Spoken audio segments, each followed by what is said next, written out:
Hola a todos, bienvenidos. Hoy la mecedora está llena de secretos, los que se guardan ocultos a la vista dentro de un mueble que solo se hace aquí, en Castilla-La Mancha, concretamente en Toledo. Les hablamos del vargueño toledano, cuyos misterios solo conoce un hombre, porque Julio Martín es el último artesano del vargueño en el mundo. Y Julio es precisamente nuestro protagonista hoy en la mecedora.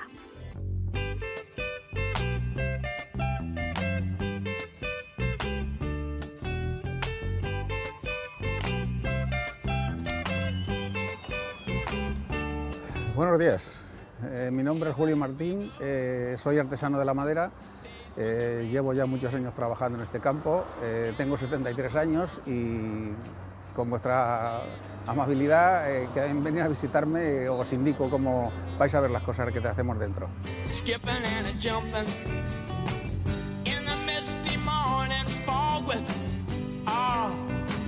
Mi padre era carpintero, ebanista y carretero, como se hacían en todos los pueblos.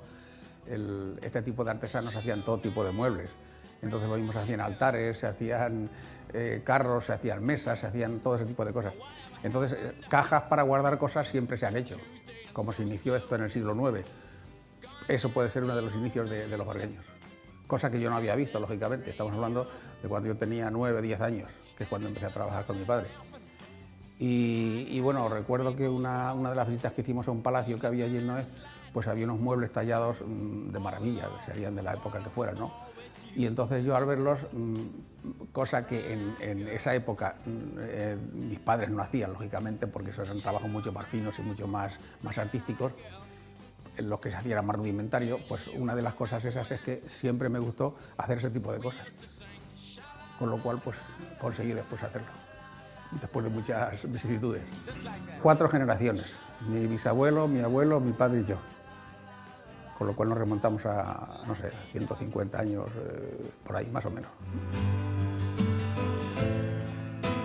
Pues un vargueño era un tipo de mueble donde en las casas, digamos, ricas, por decirlo así, o en los palacios o tal o cual, pues donde se guardaban documentos, se guardaban joyas, manuscritos, legajos, todo ese tipo de cosas.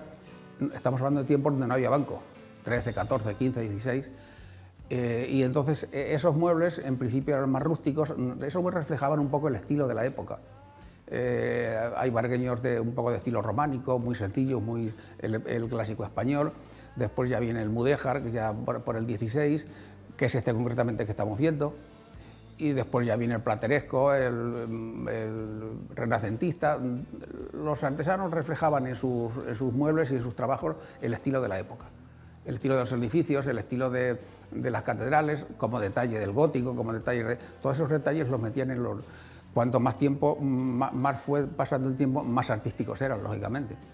Y entonces metían la riqueza que más podían. ¿Quién lo pagaba? Claro, naturalmente, porque generalmente los artesanos eran como si fueran obreros de la burguesía, por decirlo así. Y con su comida simplemente trabajaban, como pasaba en Italia y pasaba en todos sitios. Y entonces el resultado es que vemos en grandes palacios y en sitios fabulosos las piezas que costarían mucho de hacerlas, pero que se siguen haciendo, como veréis.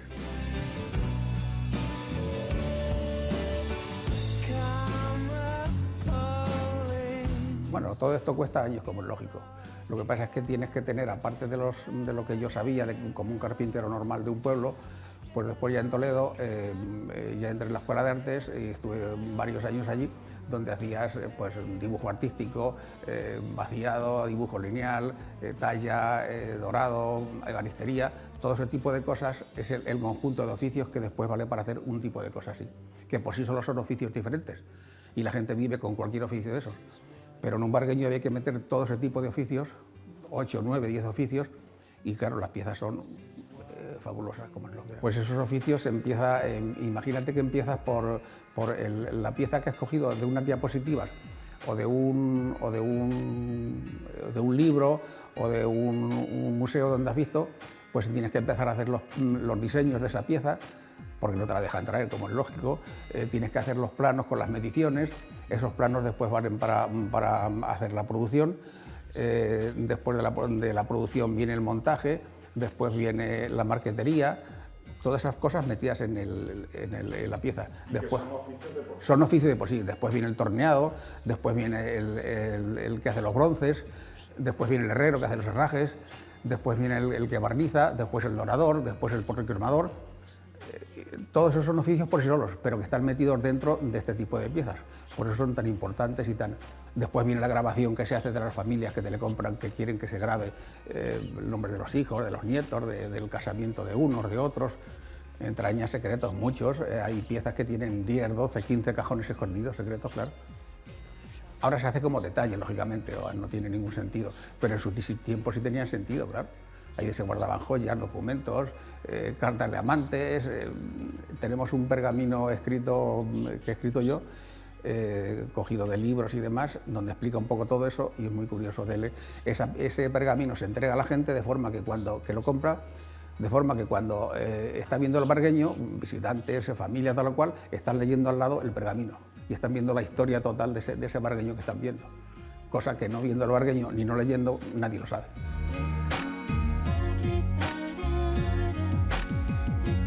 Pues exclusivamente pues desde que empecé a trabajar, porque era un mueble tan atractivo que había visto en palacios o en museos o tal, y siempre fui directamente a ello. Aunque siempre se han hecho otras cosas, de alacenas, de mesas, pero todo en plan artístico, y claro, ya el culmen de todo era el bargueño, que es la máxima expresión del mueble que hay. Ahora cambia un poco, porque con las redes sociales, lógicamente, pues la página web que tenemos, elbargueñotoledano.com, pues la ven en cualquier parte del mundo, en Australia, en Japón, en Estados Unidos, en donde quieras, ¿no? Entonces ahora ya cambia un poco, puedes permitirte no ir a las exposiciones, pero siempre debes ir, lógicamente es más directo, ¿no? Pero cualquier persona en cualquier parte del mundo te puede pedir la pieza, quien esté interesado en ese tipo de cosas. Y bueno, pues ese es el juego. Tienes que exponer por ahí, y ahora con las redes sociales ya tiene que funcionar ese tema. Por ejemplo, se valora mucho donde se conoce algo, como es el sur de Estados Unidos, la parte de California, no la parte de Miami, no, la parte de California, que es donde más reminiscencias hay españoles, de Ponce de León, en fin, de muchos que subieron por allí. Y entonces ellos llevaban en sus equipajes o en su tal documentación de planos, de todo eso, y todo eso lo guardaban en bargueños, o en arcones, con cerraduras enormes, tal. Pero luego, por ejemplo, en Sudamérica, pues casi es donde más hay. En toda la parte que descubrieron Pizarro, Colón, Cortés, Cabeza de Vaca, todos estos, llevaban todas esas documentaciones ahí. Esas piezas quedaron allí en los museos y ahora las tienen como si fueran joyas, lógicamente. Joyas, al lado de piezas de oro que valen miles de millones, hay un bargueño. Del 16, del 17, depende de cuándo. Y eso lo conoce la gente, cosas que no pueden comprar, como pasa en muchas cosas, y entonces, pues, lógicamente, a quien las hace, te las pide. El bargueño nace en Toledo. Un grupo de moriscos, que eran los artesanos de la época. O sea, nosotros venimos de los moriscos, venimos de los godos, venimos de tal, pero cuando más el árabe, cuando digamos, cogió España, por decirlo así, trajo su arte. Y ese arte lo está reflejado en Andalucía, en palacios, en tal. Y una de las líneas de su arte era el mueble. Hubo un tiempo en el que parece que esta gente hacía aquí un tipo de cajas que cerraban con sus tapas, con diferentes departamentos de cajones, donde se guardaban determinadas cosas, de juegos de novias, de dinero, de tal. No era bargueño todavía, era simplemente una caja que se cerraba. Parece que hubo un problema de impuestos por alguna cosa que se desconoce concretamente, y entonces los expulsaron. Expulsarlos de alguien de Toledo era salir de la muralla que cerraba Toledo. Y entonces en Vargas, en unas alquerías que se llamaban entonces, tipo naves, pues ahí siguieron haciendo ese tipo de cajas, más sofisticadas, más artísticas y tal, y entonces ya por hacerlas allí las denominaron bargueños.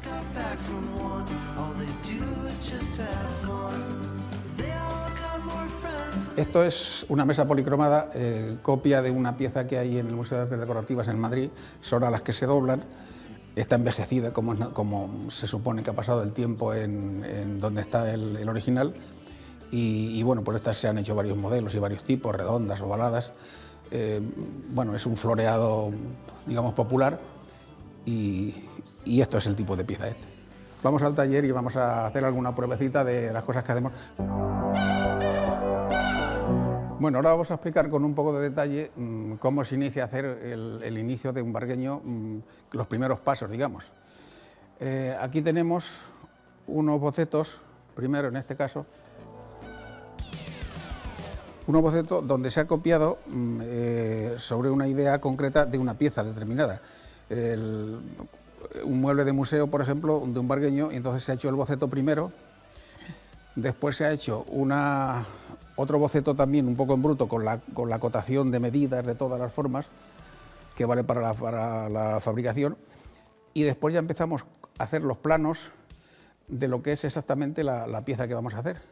Entonces esto es una portada que en este caso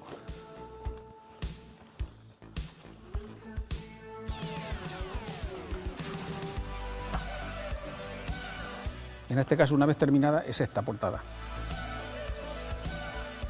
Este es un bargueño renacentista y entonces aquí tenemos todos los dibujos. Después todas estas partes se despiezan y por sí solas son partes de trabajo. Eso es una parte, eso es otra parte, todas son piezas diferentes que después se conjuntan sobre una superficie. Y entonces después ya es cuando sale el frontal original.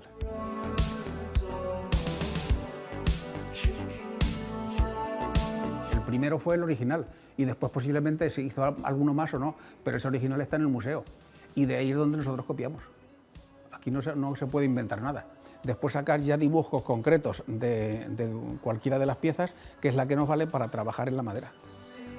Eso todo después se ensambla, pues aquí tenemos figuras de todo tipo, por ejemplo son garzas que se miran unas a otras, de frente o de lado.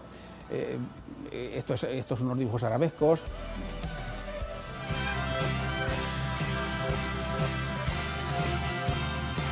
Con gubias de diferentes formas y medidas, pues primero se hacen dibujos. Aquí vamos a hacer un poquito un dibujo un poco renacentista.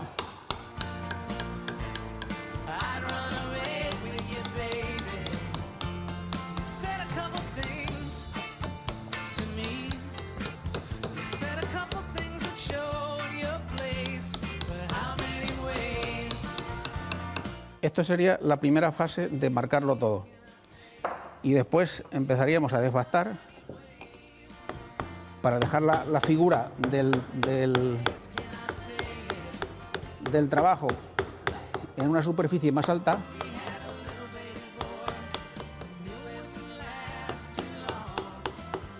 Esto es en un bajo relieve, pero si quisiéramos un alto relieve, pues tendríamos que profundizar esta fase que estamos haciendo mucho más bajo. Entonces la figura quedaría en alto y entonces después ya empezaríamos a dar formas.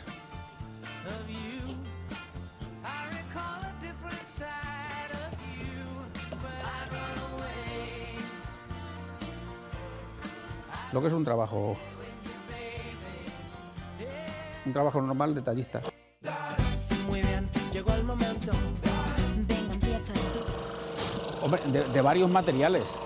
La madera es la base, como es natural, pero puede tener incrustaciones, puede tener policromía, puede tener talla, puede tener muchas cosas, pero son líneas diferentes de trabajo dentro de la misma pieza.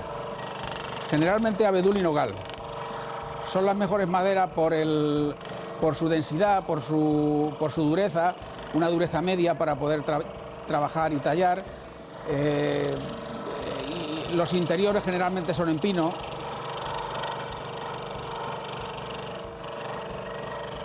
Los ensambles son lazos con cola de Milano, que luego ya os enseñaré cómo se hacía en el 16 igual, porque ahora hay fresas que te hacen eso automático, pero no, esto tiene que ser como es el original. Son fresas que a lo mejor cada centímetro te hacen un ensamble, un lazo. Ahora no, antes todo eso se hacía a mano y a lo mejor con 2 o 3 lazos se cubría ahora lo veremos. Ahora os enseño ese detalle. Esto cuando terminamos de secar, hacemos todo, hacemos después la misma operación con la marfilina y una pieza la incrustamos en otra. Y después ya se lija, se suaviza, es como si hubiéramos hecho esto. Esto es el frontal de una puerta mudéjar.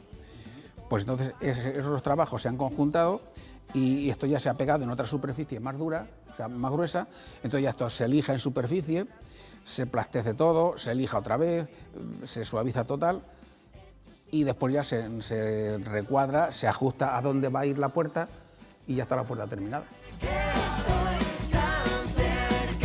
Esto es un cajón normal, hecho con cola de Milano a mano. La cola de Milano es este formato que ves aquí,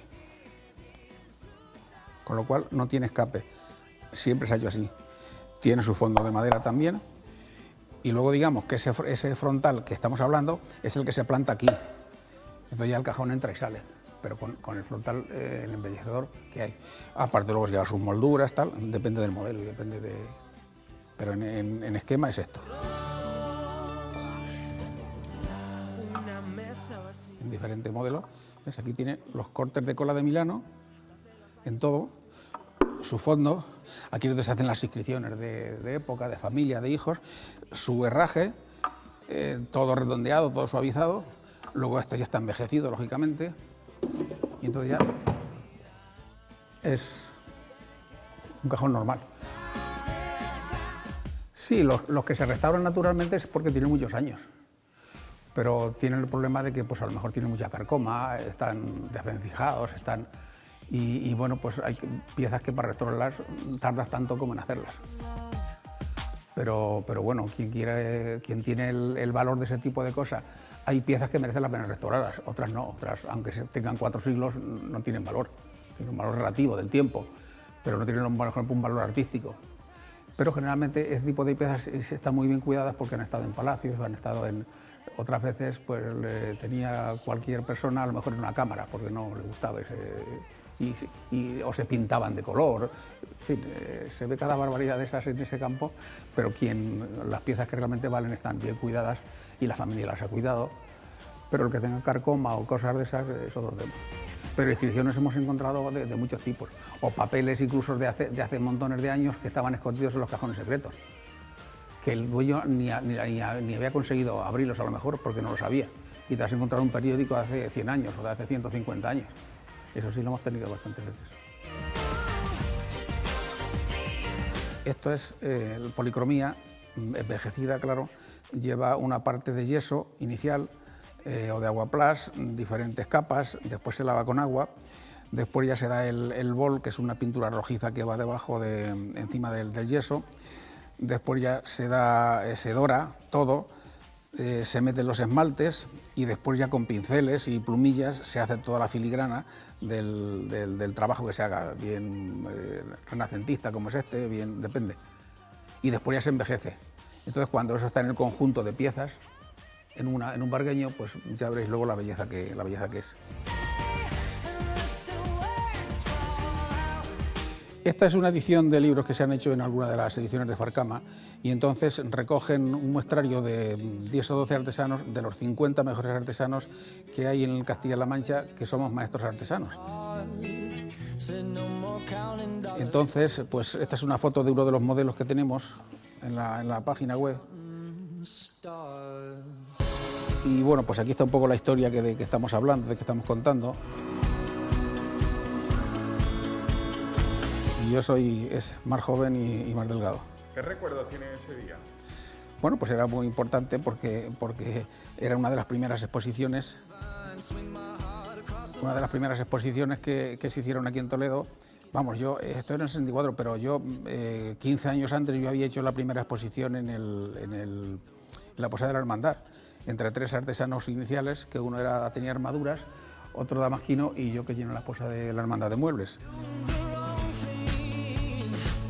Bueno, hubo que regalarle un taquillón. Alguien me dijo, es que la señora quiere un taquillón. Y pues había que regalársele, claro. Y todos estos son, pues recortes que vamos guardando, pues eso del centro, de exposiciones que se han hecho en muchos sitios y salen en los periódicos y demás.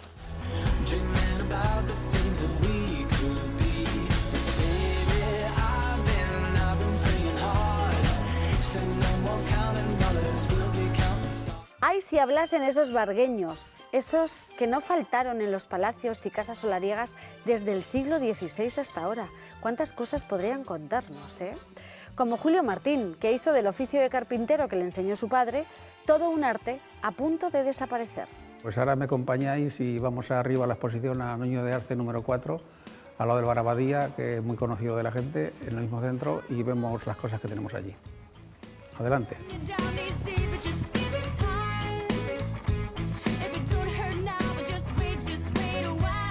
Bueno, esta es la exposición que tenemos aquí en Toledo, en Nuño de Arce número 4, y pasamos y os enseñamos un poco todo el material que tenemos aquí.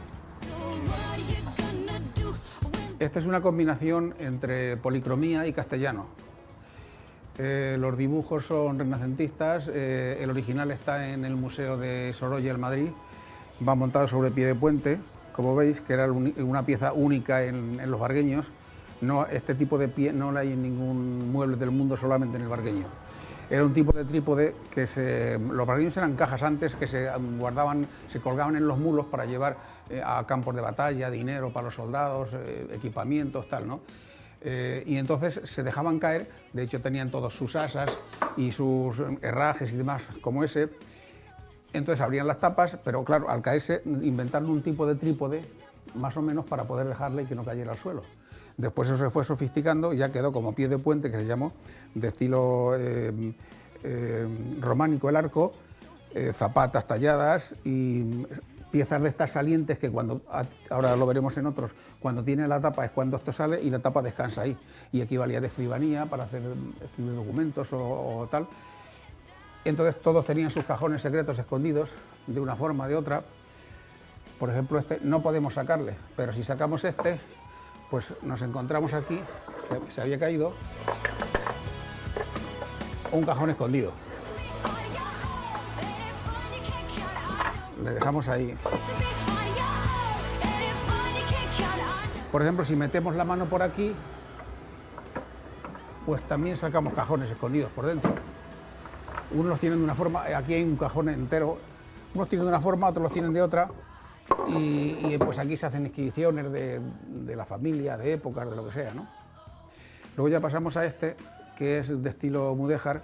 Este es puro toledano, no está catalogado en ningún sitio, le tiene una familia toledana y hemos hecho reproducciones de él con los arcos clásicos de las torres mudéjares que hay 10 o 12 en Toledo.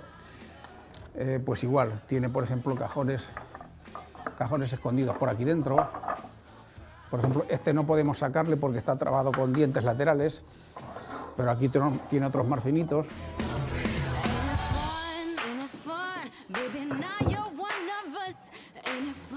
Este tiene, por ejemplo, si aquí sacamos un diente lateral, pues entonces cuando ya sale este. Lo meteríamos otra vez en su sitio, pero por ejemplo, si sacamos este, yo como me lo sé, lo hago. Sacamos este, tenemos otro por aquí escondido.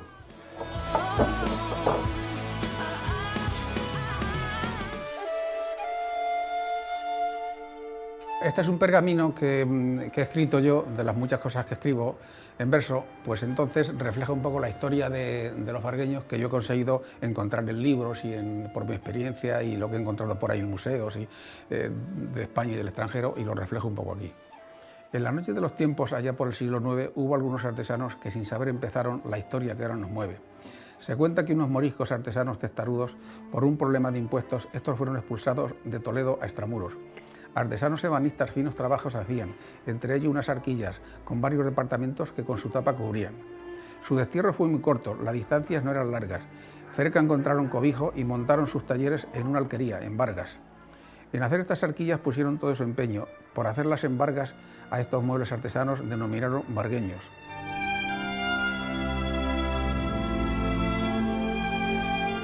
Fue transporte de campaña, arcón de recaudadores, escondió 1000 documentos, 1000 historias amorosas entre damas y señores. Si pudiera expresarse sus escondites secretos, podrían contar 1000 historias. ¿Para qué fueron usados en el pasar de los tiempos? Aunque es difícil creerlo, en el siglo XXI el vargueño se hace igual, con paciencia y paso a paso, y con arte y uno a uno.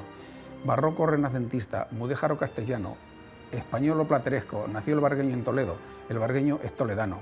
Sí, sí. Bueno, y para los mayores, claro, mucha gente conoce el Bargueño pero de oídas, lo ha visto en un museo tal cual, pero cuando llega a tu exposición y ve una serie de 10, 15 bargueños tal, representativos todos de cada estilo, generalmente los estilos son tres: la talla, que es el castellano, la incrustación, que es ese, y la policromía, que es ese.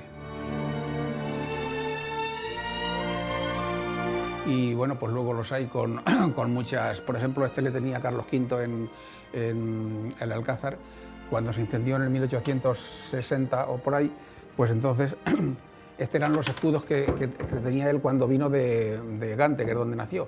Entonces trajo el águila de los Austria, que era el águila alemana. Al llegar a Toledo con el águila de San Juan, hizo la doble cabeza del escudo toledano. Entonces aquí tiene los 4 cuarteles, los 2 cuarteles de Castilla y Aragón. Entonces se abre, igual, tiene sus cajones secretos escondidos por los interiores. Por ahí arriba igual, cajoncitos escondidos. Y cada uno tiene su, como habéis visto, en varios formas. Entonces aquí se hacen inscripciones de fechas, de familia, de hijos, de nietos, en fin.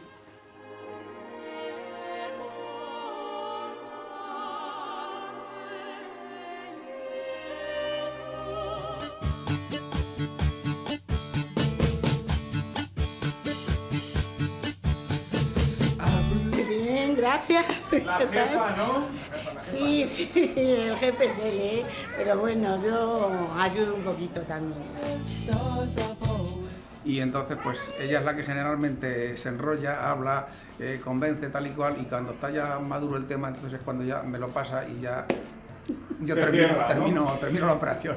No, pero ella es la que inicia el tinglado. No, lo que pasa es que siempre hay que estar dos, porque claro, si nos vamos a comer uno, pues otro se tiene que quedar. Y la gente le gusta que le expliquen las cosas y vamos, a mí me gusta atender a la gente y que enseñárselo, que no me cuesta ningún trabajo, explicárselo y tan contenta que se van porque se lo explico. Bueno, fíjate, Conoces mucha gente. Conozco muchísima gente. Muchos carpinteros que ella los regaña, se lían a mirar, a abrir los cajones, a ver cómo está hecho, y entonces ya los echa la bronca. A los críos hay que enseñarlos también los cajones cuando vienen con los padres secretos que van a buscarlos. Sí, porque se emocionan y les gusta mucho, y me gustan mucho los niños y yo cojo y se lo enseño. Mira, este cajoncito secreto, esto y tal, y se ponen tan contentos. Porque tengo 9 nietos y sé lo que son los niños y me encantan además. Y bueno, pues de gente de aquí Toledo nos conocemos todos, porque yo también tuve una frutería también y hace ya años, y luego pues con esto de mi marido igual, pues siempre en el comercio y conocemos a en la muchísima feria pueden pasar gente. 120 a 130.000 personas. A saludarnos, nos van a Y todo el mundo te saludar, conoce. otros a preguntar, tal, a los carpinteros, todo esto es que me hace gracia, me río, porque ellos se agachan debajo de la mesa, abren todos los cajones, tal, para ver si está bien hecho o no está bien, y yo me río cuando lo veo, digo, ¿usted es carpintero o ebanista, que sí?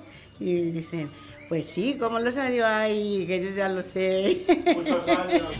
Just be careful when you shine.